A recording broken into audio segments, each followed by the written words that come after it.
दोस्तों, जैसे कि आप लोग को पता है कि सुप्रीम कोर्ट ने 11 अगस्त 2020 को साफ साफ कह दिया है कि जिस प्रकार से बेटों का अधिकार अपने पिता की संपत्ति पर, अपने पैतृक संपत्ति पर होता है, उसी तरह से सेम टू सेम बेटियों का भी अधिकार अपने पिता की संपत्ति पर, पैतृक संपत्ति पर होगा। इस पर मैंने एक वीडियो बनाया था, अगर उस वीडियो को आप नहीं देखे हैं तो डिस्क्रिप्शन में लिंक दिया हुआ, वहां जाकर के आप देख सकते हैं। लेकिन सवाल यह उठता है कि क्या बेटे या बेटियां अपने पिता के सभी संपत्ति पर हक मांग सकते हैं, यानी हिस्सा मांग सकते हैं? तो इसका जवाब है बिल्कुल नहीं, बिल्कुल नहीं। इसको समझने के लिए आपको सबसे पहले समझना पड़ेगा संपत्ति के विषय में। देखिए, संपत्ति दो प्रकार का होता है। एक होता है पुश्तैनी संपत्ति यानी कि पैतृक संपत्ति, जिसे हम लोग एंसेस्ट्रल प्रॉपर्टी भी कहते हैं, और दूसरा होता है स्व अर्जित संपत्ति यानी कि सेल्फ एक्वायर्ड प्रॉपर्टी।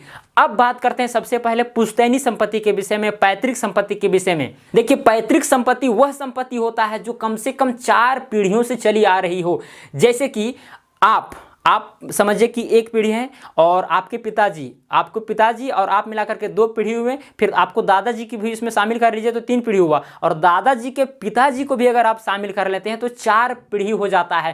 यानी अपने दादाजी के पिताजी के द्वारा जो संपत्ति चली आ रही है वो कहलाएगी पैतृक संपत्ति। कम से कम वहां से चली आनी होनी चाहिए। ऐसा नहीं कि आपके पिताजी का संपत्ति है या फिर आपके दादाजी का संपत्ति है तो वो पैतृक संपत्ति या पुश्तैनी संपत्ति माना जाएगा, ऐसा बिल्कुल भी नहीं है।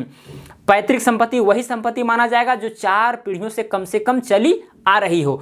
अब बात करते हैं सेल्फ एक्वायर्ड प्रॉपर्टीज यानी कि स्व अर्जित संपत्ति। देखिए, स्व अर्जित संपत्ति वह संपत्ति होता है जिसमें कोई व्यक्ति अपने जीवन काल में अपने मेहनत से, अपने बलबूते से कोई चीज़ को खरीदता है, कोई संपत्ति को अर्जित करता है और उसका टाइटल धारी वही होता है, तब उसको बोलेंगे हम लोग स्व अर्जित संपत्ति। तो शायद आपको पुश्तैनी संपत्ति और स्व अर्जित संपत्ति में डिफरेंस समझ में आ गया होगा। लेकिन आपको यहाँ पर बता देते हैं, बेटा हो या बेटी हो, अपने पिता के स्व अर्जित संपत्ति में हक मानने का अधिकार नहीं रखते हैं, वो हिस्सा नहीं मांग सकते हैं, क्योंकि पिताजी ने उसे अपने से अर्जित किया है। वो चाहे तो उसको अपने बेटे के नाम से वसीयत के रूप में दे सकता है, गिफ्ट के रूप में दे सकता है, या तो केवल बेटी को भी दे सकता है। बेटी को भी वसीयत के माध्यम से दे सकता है, या फिर गिफ्ट दे सकता है, या फिर और अन्य तरीके से दे सकता है कि नहीं? तो ये हुआ सेल्फ एक्वायर्ड प्रॉपर्टी का यानी कि स्व अर्जित संपत्ति का एग्जाम्पल। कहने का अर्थ ये है कि पिताजी अगर चाहे तो सेल्फ एक्वायर्ड प्रॉपर्टीज में यानी कि स्व अर्जित संपत्ति में बेटी का अधिकार नहीं दे सकता है, या फिर बेटे को भी अधिकार नहीं दे सकता है। चाहे तो दोनों को भी दखल कर दे सकता है और वह संपत्ति दूसरों को भी दे सकता है। लेकिन अब संपत्ति जो अधिकार जो मिला है कानून के जरिए, वो किस संपत्ति पर मिला है? हम लोग को मिला है पुश्तैनी संपत्ति पर, यानी कि पैतृक संपत्ति पर। जो संपत्ति 4 पीढ़ियों से चली आ रही हो, उस संपत्ति पर आप अधिकार मांग सकते हैं। चाहे आप लड़का हो या फिर लड़की हो, उसमें आप अधिकार मांग सकते हैं और अधिकार आपको मिलेगा। लेकिन सेल्फ एक्वायर्ड प्रॉपर्टी में आप प्रेस नहीं कर सकते हैं, दबाव नहीं डाल सकते हैं कि हमको इसमें चाहिए।